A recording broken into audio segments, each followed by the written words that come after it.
বেশি বয়স হবে, জামাটা ছেঁড়া, হাতে জপমালা, মানে গরিব, এরকম রাস্তার উপরে বসে লেবু আর লঙ্কা বিক্রি করছে। উনি দৌড়ে এসে আমাকে প্রণাম করলো। পরে দেখলাম যে হাতে জপমালা কণ্ঠে, আর কান্না করছে লোকটা। ঠিক পরে ওনার ইতিহাস আমি শুনলাম, খুব গরিব, এইভাবে কি করে এইভাবে চলে, 2 টাকার লঙ্কা টাকা বিক্রি করে, মানে কি ঠিক চাল ডাল ঠিক লোকে দিয়ে যায়, হয়ে যায়। মানে আমি শিওর উনার যদি বইবেও থাকতো, উনি কখনো এই আচরণটা আমার সাথে, যাই না, অনেকে হয়তো করতে পারবে, কিন্তু সাধারণত নিয়ম কি পারবে না এরকম।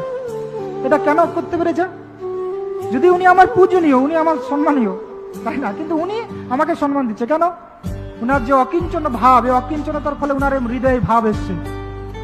এটা একটা 2 তলা 10 তলা বাড়ি থেকে ভগবানের প্রতি ভাব আসবে না, অত সোজা নয়। আসতে পারে, আসবে না তা না, কিন্তু খুব কম, রেয়ার। তাই কোনো ব্রাহ্মণ বা কোনো ভক্ত যদি দরিদ্র হয়, এটা ভগবানের বিশেষ কৃপা। সত্যি এটা, মানে হয়তো বলতে পারেন না আপনারা এখানে আছেন তাই এরকম বলছেন, অনেক কিছু বলতে পারেন, কিন্তু মূল সত্যি এটা ভগবানের বিশেষ কৃপা। কারণ দয়াদ্র হৃদয়ে আপনি ভগবানকে যেভাবে স্মরণ করবেন না, মানে দুঃখের মধ্যে পড়ে সুদামার কাহিনী সবাই জানে, কৃষ্ণ আমাকে 2 বাহু দিয়ে আলিঙ্গন করলো। এই যে ভাব, এই দরিদ্র হলে এই ভাবগুলো আসবে।